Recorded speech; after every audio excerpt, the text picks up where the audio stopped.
India में हर साल लाख नहीं बल्कि कई करोड़ बच्चे क्लास 12th से पास आउट होते हैं। लेकिन क्या इंडिया में इतनी गवर्नमेंट ग्रेजुएशन सीट्स हैं? और अगर नहीं तो इन बाकी बचे हुए लाखों स्टूडेंट्स का क्या होता है? क्या इग्नू एक अपॉर्चुनिटी है या सिस्टम का एक साइलेंट अरेंजमेंट ताकि वो बचे हुए लाखों बच्चे जिनको गवर्नमेंट सीट्स नहीं मिल पाए ग्रेजुएशन के लिए, वो शांति से घर बैठे अपने इग्नू से ग्रेजुएशन कंप्लीट करें और सिस्टम के खिलाफ आवाज ना उठाएं। मैं खुद अपनी post graduation MSc in food safety and quality management IGNOU से परस्यू कर रहा हूं, तो I can understand and relate कि ये मुद्दा इस वक्त हम स्टूडेंट्स के लिए कितना जरूरी है। इंडिया की पॉपुलेशन 140 करोड़ प्लस है और हर साल मैसिव नंबर में बच्चे क्लास 12th पास करते हैं। अगर टॉप यूनिवर्सिटीज और कॉलेजेस की बात करें तो Delhi university, Banaras Hindu university, Jawaharlal Nehru university जैसी यूनिवर्सिटीज भारत में मौजूद हैं। लेकिन रियलिटी यह है कि इनकी सीट्स भी लिमिटेड होती हैं। पहले तो CUET जैसे एंट्रेंस एग्जाम क्लियर करो, उसके बाद इनकी कट ऑफ्स मैच करो, फिर जाके इतने टफ कंपटीशन में एडमिशन मिलता है। लेकिन इस वक्त जितने गवर्नमेंट कॉलेजेस भारत में मौजूद हैं उस हिसाब से तो डार्क रियलिटी ये है कि सबको एडमिशन नहीं मिल सकता। तब एंट्री होती है Indira Gandhi national open university.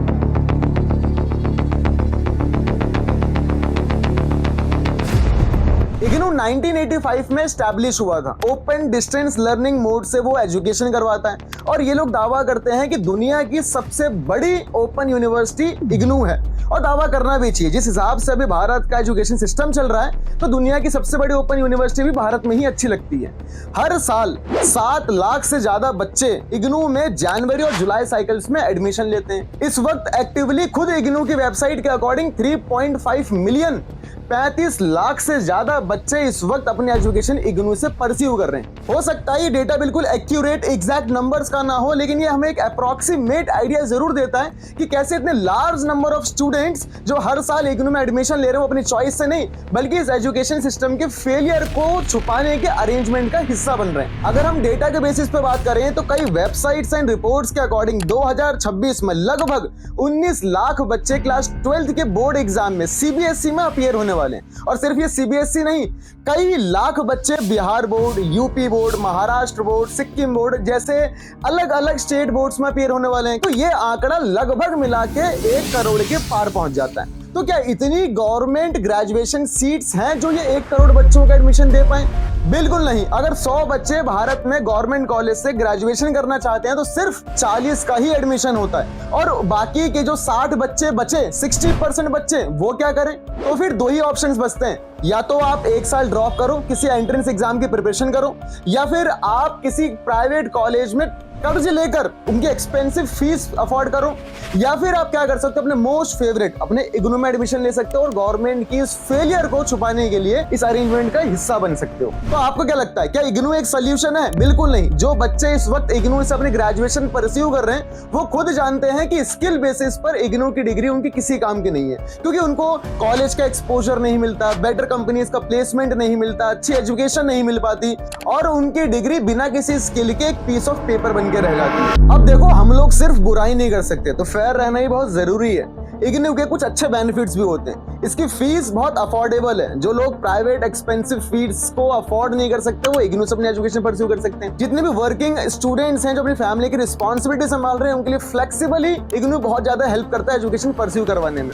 Government jobs के लिए, प्राइवेट जॉब्स के लिए, या फिर किसी फॉरेन एजुकेशन के लिए ये डिग्री वैल्यूएबल है, वैलिड है। जितने भी रिमोट एरियाज हैं, गाँव देहात के लोगों के लिए ये इग्नू बहुत एक्सेसिबल है। तो फिर इशू क्या है जब इतने बेनिफिट्स हैं? तो प्रॉब्लम ये है कि बच्चों को क्वालिटी एजुकेशन नहीं मिल पाती, उनको कॉलेज का, कैंपस का एक्सपोजर नहीं मिल पाता, वो उनकी नेटवर्किंग बहुत ज्यादा लिमिटेड रह जाती है, वो दुनिया से कटे से जाते हैं, सेल्फ स्टडी पर डिपेंडेंट रह जाते हैं, कोई फैकल्टी से हेल्प नहीं मिलती। बात प्लेसमेंट पर आए तो प्लेसमेंट रेशियो नेग्लिजिबल है। बस आप अपनी डिग्री ले लो, कहानी खत्म। और वो डिग्री भी जो 3 साल की होती है डिले होते होते 4 साल में मिल रही है, किसी को 5 साल में मिल रही है। और सबसे बड़ी प्रॉब्लम यह है कि जब वो इस डिग्री को लेके बाहर दुनिया देखते हैं तो उनकी वैल्यू कम आकी जाती है उन प्राइवेट और रेगुलर और गवर्नमेंट कॉलेज की डिग्री की कंपैरिजन में। तो जो ये इतनी मेजॉरिटी में लाखों बच्चे इग्नू को अपने एजुकेशन के लिए चूज कर रहे हैं, तो क्या ये उनकी ये चॉइस है? बिल्कुल नहीं, ये हमारे भारत देश के एजुकेशन का फेलियर है। जो बच्चों को सीट नहीं मिल पाती उनको मजबूरन इस इग्नू को चूज करना पड़ता है। मैं इग्नू को स्कैम नहीं कह रहा, इग्नू बहुत हेल्पफुल है, लेकिन आज ये सवाल पूछना बहुत जरूरी है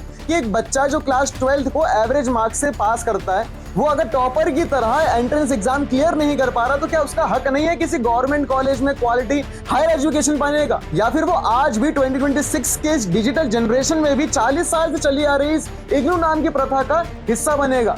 हर बच्चे का सपना होता है कि 12th पास करने के बाद वो किसी अच्छे रेपुटेड गवर्नमेंट कॉलेज से अपनी बैचलर डिग्री हासिल करे, लेकिन मजबूरन को इस फेलियर की वजह से इग्नू ज्वाइन करना पड़ता है। अगर आप भी इग्नू के स्टूडेंट हो तो कमेंट सेक्शन में अपने एक्सपीरियंस जरूर बताओ। क्या आप लोगों ने भी इग्नू को अपनी चॉइस और खुशी से ज्वाइन किया है, या एजुकेशन सिस्टम के इस फेलियर की वजह से मजबूरन ज्वाइन किया है? Let's discuss openly in the comment section. मिलते हैं फिर एक नई वीडियो में एक नए टॉपिक के साथ। जब तक के लिए थैंक यू सो मच।